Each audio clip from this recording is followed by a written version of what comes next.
얼마 전에 한국은 끝났다 뭐 이런 좀 과격한 제목의 유튜브 동영상이 뉴스에 보도된 적이 있습니다. 공중파 뉴스에. 원래 유튜브라고 하는 게 좀 사람 이목을 끌려고 제목을 과격하게 만드는 면이 있는데, 근데 이게 공중파, MBC, 뭐 KBS 이런 방송에서 나온 걸로 보면 보통 유튜브는 아닌 것 같아요. 찾아가 보니까 구독자가 2,390만 명이나 돼요. 우리나라 인구 절반 넘겠죠. 2,390만 명이면. 네. 한국어 서브 채널도 있는데 구독자만 해도 68만 명이에요. 채널 이름이 쿠르트 게자크트라고 독일의 사이트입니다. 제가 봤을 때 영어로 된 영상을 봤는데 944만 명이 벌써 봤어요. 그러니까 조만간에 1,000만 명이 한국은 끝났다라는 동영상을 볼 것 같습니다.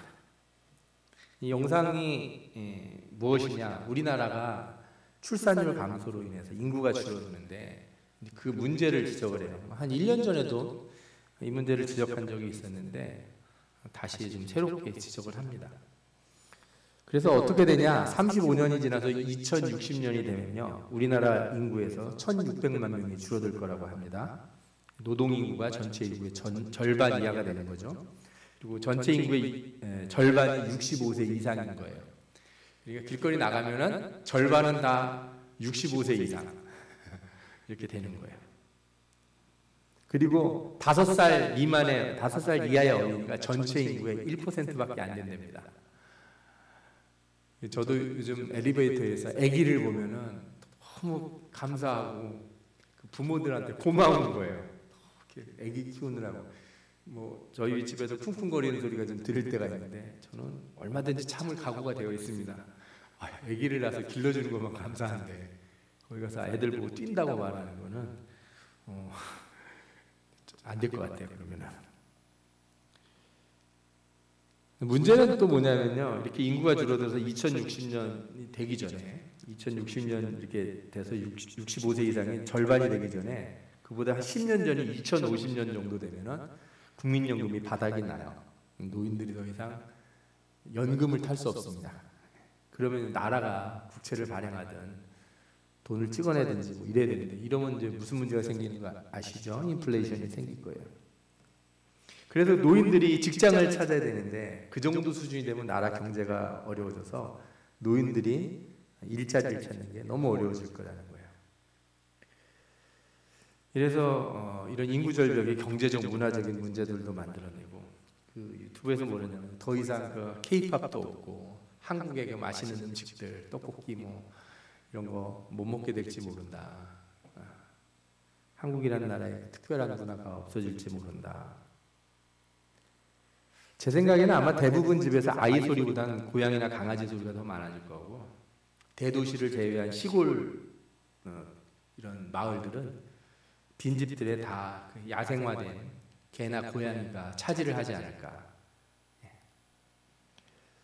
아마도 90% 이상의 확률로 제가 죽기 전에 이런 세상을 볼지도 모르겠습니다. 한 가지 위안거리가 있다면 뭐냐면 이게 우리나라만 그러는 게 아니라는 거예요. 우리나라가 속도가 좀 빠르긴 하지만 전 세계 대부분의 나라가 그래요. 단지 이제 우리나라가 제일 먼저 이런 상황을 맞이할 거라는 거죠. 근데 이런 문제를 해결하기 위해서 많은 사람들이 노력을 합니다. 제일 많이 얘기하는 게 노동력이 줄어드니까 안 된다. 이민을 많이 받으면 된다. 이런 생각을 해요. 근데 저는 이런 생각을 참 뭐라고 보냐면, 아니 사람이 줄고 젊은이들이 결혼 안 하는 문제를 경제적인 문제로 보냐. 이거는 자유민주주의 사회에서 생각해내는 가장 유물론적인 생각이라고 봐요. 사람을 경제의 수단으로 보는 거죠. 그러니까 뭐 숫자만 되면 경제가 돌아갈 거라는 생각을 하지, 사람들이 왜 그렇게 되는지에 대한 이해가 전혀 없다는 거죠. 또 어떤 사람들은요, 결혼하는 부부에게 1억을 주자, 아이를 낳으면 집을 주자, 이런 얘기도 해요. 그런데 돈으로 해결될 문제였으면 이미 다 해결됐겠죠. 우리나라가 쏟아부은 돈이 322조라고 그러더라고요. 2005년부터 쏟아부은 돈이. 그리고 여러분들 좋은 환경에서 자녀를 기르고 싶은 건 잘못된 욕망은 아니지만 만약에 나라가 아이들을 다 똑같은 환경에서 키워주겠다. 부모들은 돈 한 푼도 안 써도 된다. 이렇게 해가지고 해놓으면 부모들이 감사합니다 하고 다 맡길 것 같으세요? 절대 그렇지 않습니다. 왜? 사람들이 왜 돈을 법니까? 차이를 만들어내려고. 우리 애들은 다른 애들보다 더 좋은데, 잘 먹는 거, 잘 입고 차이를 만들어내고 싶어하지 나라가 돈 한 푼도 안 들어가게 해줄게 그런다고 해서 감사합니다 그래서 애를 낳는 것도 아니에요. 또 어떤 사람들은 이제 사회의 관습의 문제를 해결해야 된다는 생각도 해요. 예를 들어서 남자들이 집에서 놀고 여자들은 청소하고 그러면 안 된다. 그런데 여러분들이 되게 이상한 게 이런 성차별, 성 역할이 아주 구시대적으로 돼 있는 나라들 있죠. 아프리카나 이슬람 국가 같은데 여기에서 아이들을 더 많이 낳아요. 참 아이러니하지 않습니까? 성평등이 되면 아이를 많이 낳는 게 아니고 이렇게 성차별이 고착화된 나라가 더 아이를 많이 낳는다는 거예요. 그러니까 좀 다른 걸 들여다봐야 돼요. 이 문제는. 여러분들이 제가 이런 얘기를 하면 그래서 뭐 무슨 얘기를 하시렵니까 목사님? 지금이 무슨 세미나 시간도 아닌 것 같은데 저는 성경적인 관점에서 오늘 이 문제를 좀 얘기해 주고 싶어요. 마침 우리가 읽는 에베소서 본문이 부부에 대한 이야기가 나오잖아요. 그래서 이 성경에서는 이 부부라고 하는 관계를 뭐라고 얘기하는지 특별히 에베소서를 통해서 우리가 좀 살펴보려고 합니다. 먼저 에베소서에는 삶의 원리들, 그러니까 우리 신앙인이 가져야 되는 삶의 윤리적 원리들에 대한 설명들을 앞에서 이미 많이 했어요. 그리고 그거를 적용하는 구체적인 인간관계의 모습들을 세 가지를 꼽아주는데 첫 번째가 부부, 그 다음에 부모와 자식, 마지막으로 주인과 종을 이렇게 뽑아요.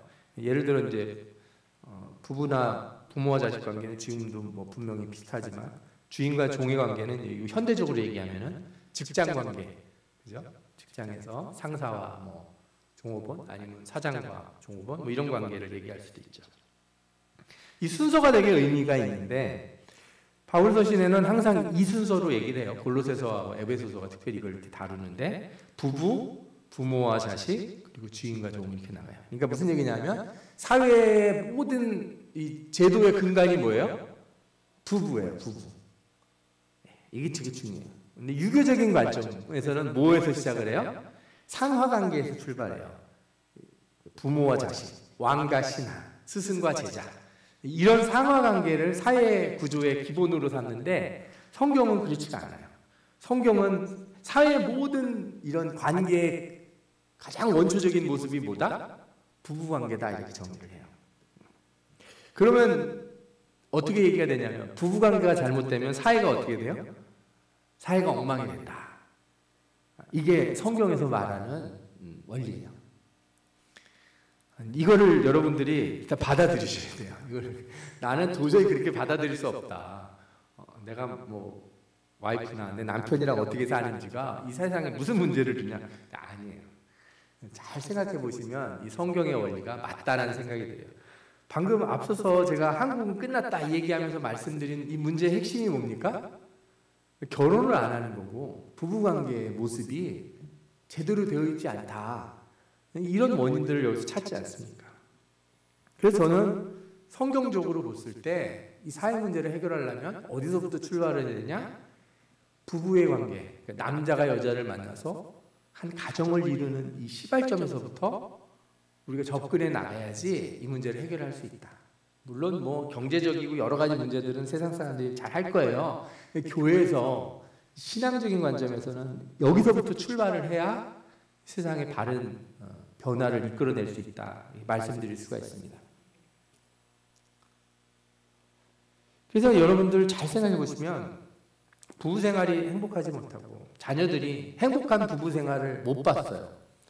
그러면 이 어린이들이 무슨 생각을 하냐? 이렇게 자라는 청년들이 나도 커서 저렇게 살까 봐 엄청 걱정을 합니다. 참 안타까운 얘기인데 상당히 많은 사람들 중에 제가 청년들도 이렇게 만나보기도 하고 뭐 저 자신도 그런 경험도 해봤지만 결혼하고 싶어 하지 않고 그런 애들 있잖아요. 나는 결혼 안 할 거야. 아주 어렸을 때 하는 얘기들 말고요. 아주 어렸을 때 난 엄마랑 살 거야, 아빠랑 살 거야 이렇게 하는 애들이 있는데 그거 말고요.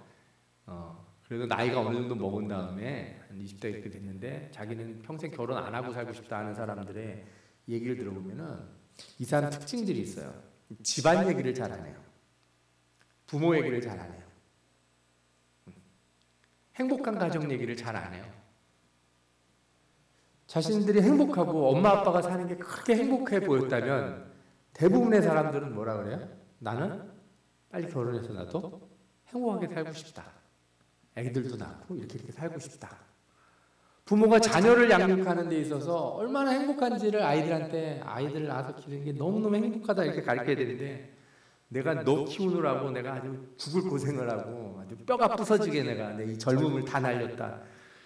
그러니까 청년들이 애를 낳고 싶어 하는 생각이 없어요. 왜? 아니 나는 저 부모처럼 저렇게 할 자신이 없거든요.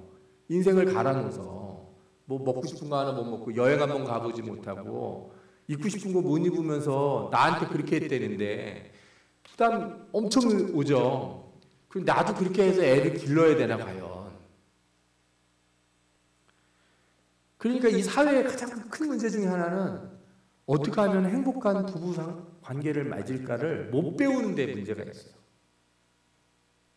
제일 먼저 어디서 이거는 학교에서 배우는 문제가 아니잖아요. 뭐 유튜브에서 배우거나 어디 그 유명한 강연하는 데 가가지고 강연하는 사람들한테 배울 문제가 아니에요. 이거 누구한테 배워야 돼요? 자기 집에서 배워야 돼요. 근데 이걸 못 배우니까 상대를 고르는 거 이것도 너무 힘들고 또 골라서 결혼을 하려고 그러다가도 뭐 조금만 문제가 있으면 그냥 포기를 해버리려고 그래요. 관계를 포기하는 일이 쉬워져요. 그러니까 이 점에서 부부관계를 잘 만드는 게 좋은 사회 만드는 거 아주 중요하다는 거예요. 나라가 뭐 출산율을 올리려고 아무리 무슨 돈을 쏟아부어도요. 결혼하면 행복하다. 아이를 낳고 기르는 게 너무너무 행복하다는 걸 보여줘야 돼. 제발 강아지 뭐 이렇게 고양이 이런 거 기르는 건 너무 행복한 것처럼 물론 그것도 재미가 있죠. 애완동물 기르고 그러는 것도. 어느 목사님이 저한테 그 얘기를 하더라고요. 자기는 애완동물은 좋지만 반려동물은 싫다는 거예요. 개나 고양이는 애완동물이에요. 내가 좋아서 그냥 기르는 거지 나하고 평생을 같이 할 반려자가 아니라는 거예요. 반려동물이란 말은 쓰지 말라고 그러더라고요. 그 목사님. 저 되게 공감이 됐어요. 강아지 기를 수 있죠. 좋아하고 귀엽고 물고기도 기르고 거북이도 기르고 할 수 있어요. 개들하고 평생을 왜 같이 살라고 그러냐고요. 자, 그럼 어떻게 해야 되냐? 오늘 에베소서에서 특별히 에베소서에서 뭘 우리에게 가르치냐 한번 살펴보죠.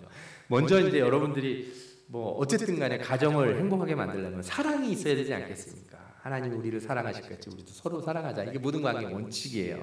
그런데 말씀을 잘 보면요. 이상한 게 느껴져요. 왜냐하면 이 사랑하라는 말씀을 남편과 아내 모두에게 쓰지 않고 누구에게만 써요? 남편한테만 주문을 한다는 거예요. 에베소서 5장 25절 읽어볼까요? 남편들아 아내 사랑하기를 그리스도께서 교회를 사랑하시고 교회를 위하여 자신을 주심같이 하라. 28절에도 이와 같이 남편들도 자기 아내 사랑하기를 자기 자신과 같이 할지니 자기 아내를 사랑하는 자는 자기를 사랑하는 것이다. 33절에도 너희도 각각 자기 아내 사랑하기를 자신같이 하고 아내도 자기 남편을 존경하라.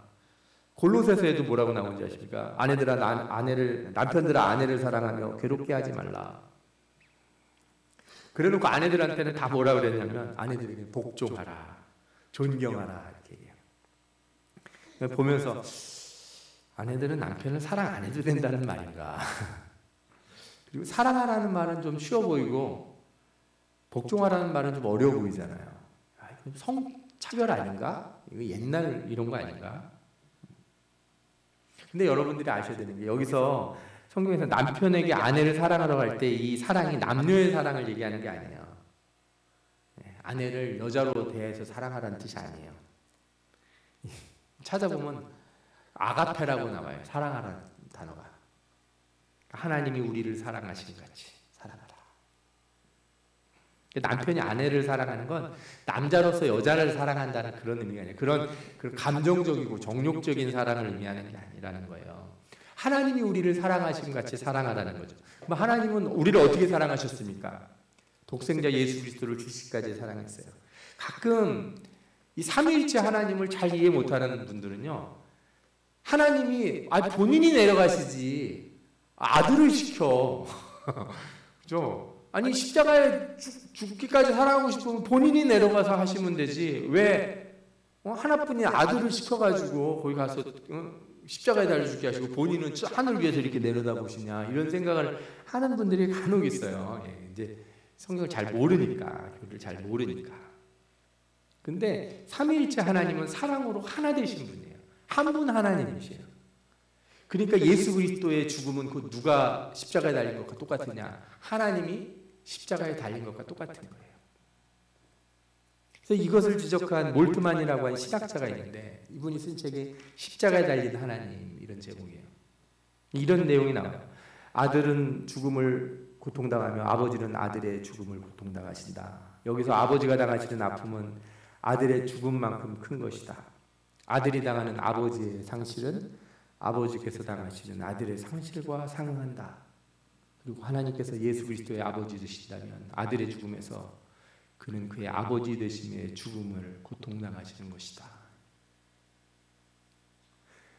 예수님이 십자가에 대해서 아버지여 어찌하여 나를 버리시나이까 이렇게 얘기하는 것은 거꾸로 얘기하면 하나님이 아들의 외치고 외면하는 거거든요. 십자가에 달린 하나님 자신을 소리를 외면하는 거예요. 사랑으로 영원전부터 하나 되신 분이 그 순간만큼은 우리를 사랑하셔서 그 목소리를 외면하셨어요. 그러니까 아가페 사랑이라는 게 뭐예요? 자신을 죽음에 내어주기까지 하는 사랑이에요. 남편한테 말하는 게 아내를 위해 죽을 수 있습니까? 죽을 만큼 사랑하십니까? 내 모든 걸 다 내려놓을 만큼 그렇게 사랑하십니까? 성경이 이렇게 묻는 거예요. 세상의 모든 관계의 시작이 부부관계인데, 이 부부관계가 그래서 뭐로부터 시작해야 된다고요? 이 하나님의 사랑에서부터 시작해야 된다는 거예요. 여러분, 자신을 기꺼이 상대에게 내어주어 죽음의 자리까지 가고자 하는 그 사랑 있는 부부, 그리고 그것을 보고 자란 자녀들이 있는 가정, 그런 가정들이 있는 사회, 이 사회는 결코 쇠퇴하거나 사라지지 않을 줄 믿습니다. 하나님이 이 사랑을 우리에게 말씀하시고 우리 신자들에게 그런 부부의 모습을 만들어라, 우리에게 말씀하시는 줄 믿습니다. 아멘. 그럼 아내들에게 요구된 것은 무엇이었다고요? 복종입니다. 아내들이여 자기 남편에게 복종하기를 주께 하듯 하며, 그러므로 교회가 그리스도에게 하듯 아내들도 범사에 자기 남편에게 복종할지니. 골로새서에도 같은 말씀이 나오는데, 아내들아 남편에게 복종하라, 이는 주 안에서 마땅하니라. 이 복종이라는 게 뭐예요? 이 복종은 누가 하신 거냐? 예수 그리스도가 하나님 앞에서 하신 거예요. 빌립보서 2장 5절에서 8절 보면 너희 안에 이 마음을 품으라, 곧 그리스도 예수의 마음이니 그는 근본 하나님의 본체시나 하나님과 동등됨을 취할 것으로 여기지 아니하시고 오히려 자기를 비워 종의 형체를 가지사 사람들과 같이 되셨고 사람의 모양으로 나타나사 자기를 낮추시고 죽기까지 복종하셨으니 이는 곧 십자가에 죽으심이라. 그러니까 아내한테 복종하라는 얘기가 아내가 남편보다 질적으로 뭔가 낮은 단계에 있어서, 계급적으로 낮은 단계에서가 아니라 예수 그리스도가 하나님과 근본 하나님의 본체시고 하나님과 동등되신 분이시지만 어떻게 하셨어요? 그걸 내려놓고 종의 형체를 가져서 십자가에 죽기까지 그 하나님의 말씀에 순종하시고 복종하셨단 말이에요. 그러니까 아내에게 그러라는, 네가 남자보다 못해서 복종하라는 게 아니고 동등하지만 어떤 자리를 취하라고요? 종의 자리를 취하라. 하나님과 동등하지만 그 자리를 내려놓고 십자가에 내려가서 복종하신 그 예수 그리스도를 본받아서 남편과 동일하지만, 그렇죠? 같은 선에 있지만 그 자리를 버리고 내려와서 자기를 내려놓고 복종하라는 거예요. 그러니 남편은 하나님의 사랑으로 사랑하고 아내는 예수 그리스도의 순종함으로 남편을 대하니 이 가정이 얼마나 아름다운 가정이 되겠습니까?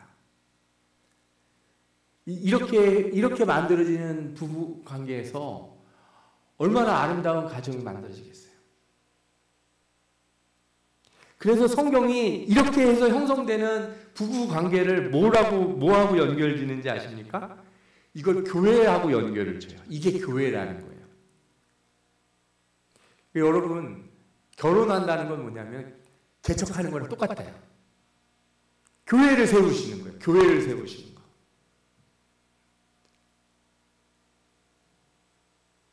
에베소서에서 계속 얘기하는 바가 바로 이거였거든요.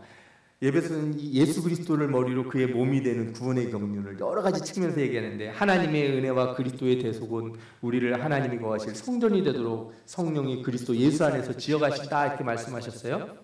5장 21절과 22절에 나오죠. 그 안에서 건물마다 서로 연결하여 주 안에서 성전이 되어가고 너희도 성령 안에서 하나님이 거하실 처소가 되기 위하여 그리스도 예수 안에서 함께 지어져 가느니라. 그러니까 하나님의 사랑과 그리스도의 복종이 나타나는 부분은 이 땅에서 이루어지는 교회의 또 다른 모습이에요. 그러니까 부부라고 하는 거는요, 육체적 결합이기도 하지만 영적 결합인 거예요. 그래서 결혼하면 둘이 어떻게 돼요? 한 몸이 된다. 이거 한 몸이 된다. 하나로 되는 걸 너희가 알지 못하느냐. 그래서 이 성경에 보면 창기와 결합하는 자는 뭐가 되는 거예요? 한 몸이 된다. 그러지 말라고 그러잖아요.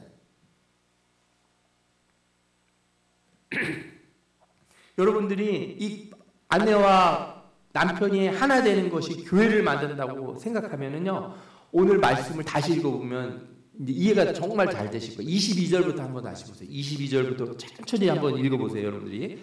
아내들이여 자기 남편에게 복종하기를 주께 하듯 하라. 이는 남편이 아내의 머리됨이 그리스도께서 교회의 머리됨과 같으니 그가 바로 몸의 구주시니라. 그러므로 교회가 그리스도에게 하듯 아내들도 범사에 자기 남편에게 복종할지니라. 남편들아 아내 사랑하기를 그리스도께서 교회를 사랑하시고 그 교회를 위하여 자신을 주신 같이 하라. 이는 곧 물로 씻어 말씀으로 깨끗하게 하사 거룩하게 하시고 자기 앞에 영광스러운 교회로 세우사 티나 주름 잡힌 것이나 이런 것들이 없이 거룩하고 흠이 없게 하려 하심이라. 이와 같이 남편들도 자기 아내 사랑하기를 자기 자신과 알지니 자기 아내를 사랑하는 자는 자기를 사랑하는 것이라. 누구든지 언제나 자기 육체를 미워하지 않고 오직 양육하여 보호하기를 그리스도께서 교회에게 함과 같으니 우리는 그 몸의 지체입니다. 이게 그러니까 남편은 아내 사랑하고 아내는 남편한테 복종하고 이렇게 살아라 이 말씀인 줄 알았더니 잘 읽어보니까 이게 무슨 얘기예요? 니네는 교회야. 교회의 모습을 가지고 있어. 남편과 아내는 교회를 이루는 사람들이야.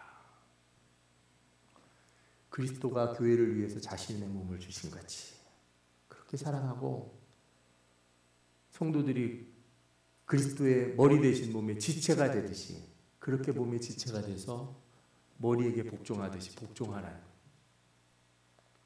그래서 이 에베소서를 쓴 이 바울이요, 이걸 쓰다가 이 놀라운 비밀을, 그러니까 본인도 쓰다가 놀란 것 같아요. 막 은혜를 경험을 해요. 그래서 뭐라 그래요? 이 부모를 떠나 아내와 합하여 부부가 되는 것에 뭐라고 그럽니까? 이 32절에 이 비밀이 크도다. 나는 그리스도와 교회에 대하여 말하노라. 실컷 남편과 아내 얘기를 하다가 뭐라고 얘기를 해요? 내가 지금 그리스도와 교회에 대해서 얘기를 한다. 여기 비밀이 너무너무 크다는 거예요. 아, 그렇구나. 이게 부부라고 하는 게 그냥 내가 그냥 얼굴 이뻐서 결혼하고 저 남자 좀 괜찮은 것 같아서 결혼하고 뭐 이런 문제가 아니구나. 이게 내가 교회를 세우는 거구나. 부부가 하나가 되어서 교회를 세우는 거구나. 여기에 비밀이 크다. 영적인 비밀이 어마어마하게 큰 영적인 비밀이 있다는 거예요. 제가 여러분들에게 몇 번 강조하잖아요. 결혼 꼭 하십시오. 청년들 결혼 꼭 하세요. 왜? 천국 가면 못합니다. 천국에는 결혼 없어요. 이 땅에서 주시는 하나님의 복이에요. 복. 하나님이 특별히 주는 복이에요. 이 복을 걷어차고 딴 거 천국에 다 있습니다. 예, 딴 거 다 있고 좋은 거 다 있는데 뭐가 없다고요? 결혼은 못 해봤지롱. 제가 이제 그렇게 얘기할 거예요. 그러니까 사람들한테 나와 함께 교회를 세울 사람 이렇게 찾아보세요. 교회를 세울 동역자를 찾으십시오. 아름다운 교회를 세우고 싶습니다. 자신의 몸을 주신 그리스도와 같이 그 몸의 지체가 된 교회처럼 우리가 그런 교회를 세우고 싶습니다. 여러분, 지금 이 시대 여러 문제들이 다 어디서 나와요? 사람과 사람의 균열에서 시작되지 않습니까? 이 균열이 가장 먼저 일어나는 곳이 어디라고요? 그게 부부예요. 사회 균열의 첫 번째가 부부예요. 부부가 깨지는 곳에서 가정이 깨지고, 가정이 깨지는 곳에서 사회가 깨지잖아요. 그러면은 이 사회를 다시 아름답게 만들고 성장하고 변화시키려면 어디서부터 붙여야 돼요? 세상에서 돈 쓰는 게 아니고 가정을 교회되게 하시는데, 부부가 먼저 교회가 돼야 자녀도 교회가 되는 거고, 그렇죠? 그렇게 교회된 자들이 세상에 나가서 뭘 이루는 거예요? 교회를 이루는 거예요. 아멘. 여러분들이 교회를 이루시고 개척하시면 여러분들이 가는 모든 곳이 다 뭐가 된다? 교회가 된다. 여러분들이 있는 직장도 교회가 될 것이고, 학교도 교회가 될 것이고, 여러분들이 있는 군대도 교회가 될 것이고, 여러분들이 있는 어느 곳이든 교회가 이루어질 줄 믿습니다. 그렇게 교회가 된 곳에 하나님이 거하시고 하나님이 복을 내려주시는 줄 믿습니다. 이 놀라운 축복, 교회를 이루어 축복을 받는 여러분들 다 되시기를 축원합니다. 아멘. 네, 기도하겠습니다.